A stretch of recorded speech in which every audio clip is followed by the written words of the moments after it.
Alors, je suis Emmanuelle Sunjata, je suis fondatrice du concept Atelier Marée-Tête et je suis styliste dans l'art du marée-tête. Ce soir, je vais présenter un défilé autour de l'art du marée-tête avec les filles. Elles vont porter des créations de créateurs que je vends dans ma boutique qui est située à Fort-de-France. Et après, je vais faire une démonstration marée-tête pour montrer les différentes figures qu'on peut pratiquer, exercer avec le tissu. Donc on verra avec le madras, avec les tissus unis et le wax. Voilà. Première chose, c'est qu'il ne faut pas confondre la pratique du marée-tête avec les coiffes créoles traditionnelles. Parce qu'en fait, c'est deux choses différentes, puisque le marée-tête, c'est l'art de nouer les cheveux à partir d'un tissu. Vous voyez, c'est l'enveloppement du cheveu. Alors que la coiffe créole traditionnelle, on est plus dans l'idée du chapeau, puisqu'on pose la coiffe sur la tête. Donc voilà, déjà.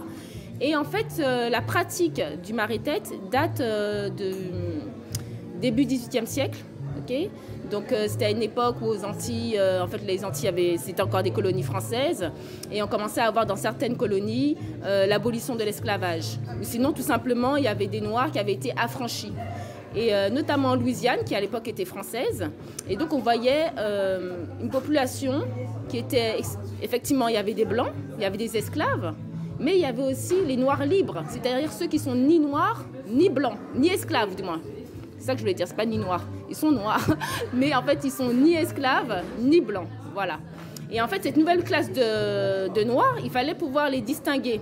Donc le législateur de l'époque, il a mis en place toute une série de lois qu'on appelle des lois somptuaires, qui sont des lois discriminatoires, qui imposaient ces personnes-là de s'habiller d'une certaine manière et de se coiffer d'une certaine manière.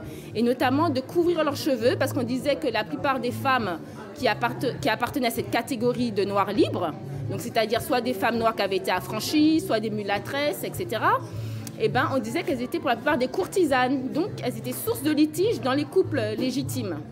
Et donc pour apaiser, amener de la paix au sein de la société, le législateur a décidé de mettre une loi qui s'appelle la loi Tignon, qui impose aux femmes noires de se couvrir les cheveux.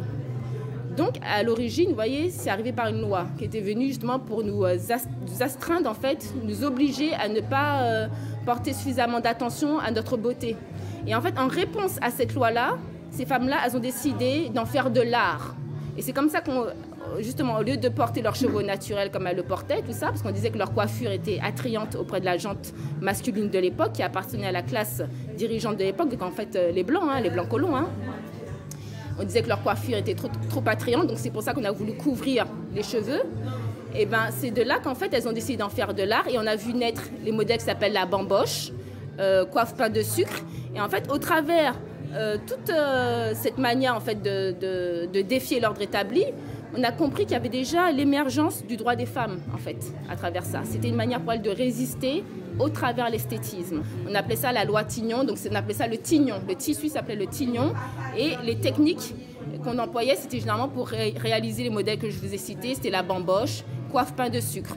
En fait, la pratique de cet art, c'est l'ancêtre de la coiffe créole traditionnelle, parce que la coiffe créole traditionnelle est arrivée bien après, fin XVIIIe siècle, et en fait c'est arrivé dans les maisons d'habitation.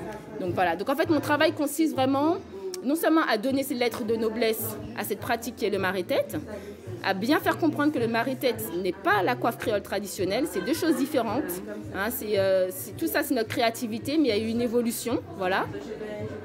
Et puis aujourd'hui, c'est de proposer aux jeunes justement de pouvoir le porter de manière moderne, pour tous les jours, avec des formes qu'elles peuvent porter avec un jean, tout ça.